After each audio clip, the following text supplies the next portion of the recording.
Kwa nini uamini dini? Dini zimetengenezwa na wanadamu. Mungu kuwa na mpango wa kuleta kitu unaitwa dini. Unajua kwanza watu wa dini na watu wa politics ni watu wa moja. Dini na siasa ni kitu kimoja. Kwa hiyo hii yote ni masuala ya kuendeleza maisha ya vikundi fulani na watu fulani.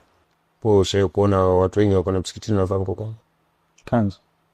Watu wengi wanakwenda kanisani na vapo kwa za kawaida. Suti. Nguo nzuri za kuchomekea. Yaani mavazi ya Mwingereza. Mwingereza anaitwa the smart one.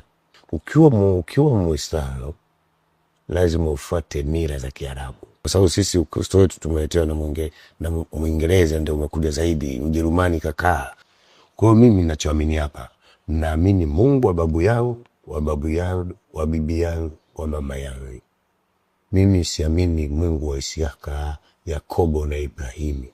Hawa watu kama walikuwepo, walikuwa kwenye msaada wa himaya yao. Hawawezi wao kutusaidia sisi. Mungu wa mzungu hawezi kuja kunisaidia mimi. Yesu ni nani? Yesu ni myth.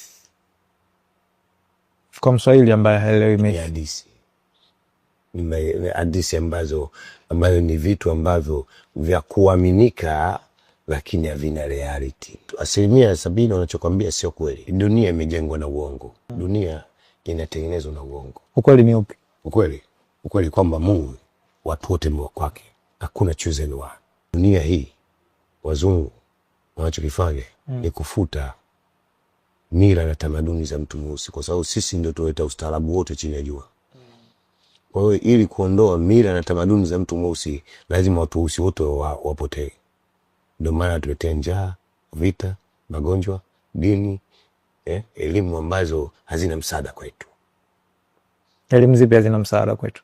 Elimu hazina msaada kwetu. Elimu ambazo hazina msaada, wewe unakuwa kukariri. Ukija una cha kuendeleza. Naweza nikakuuliza brother, kama wewe una master, umemaster nini katika maendeleo ya watu wako? Wewe una masters. Je, umewasaidia nini watu wako? Hivyo watafuta watu wana master duniani wako yote. Lakini wachokifanya ni kwenda kuwafundisha yale waliopewa na wenzao. Hakuna lingine wanagundua. Kwa hiyo wao ni bado wametengenezwa kuwa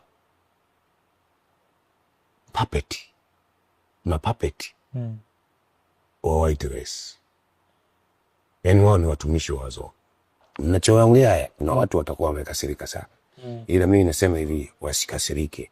Mimi siko upande wa dini yoyote na wala sichukii watu wa dini. Ninaishi nao, tunalala nao na tunashughulikiana kwenye mashida na raha. Kwa nini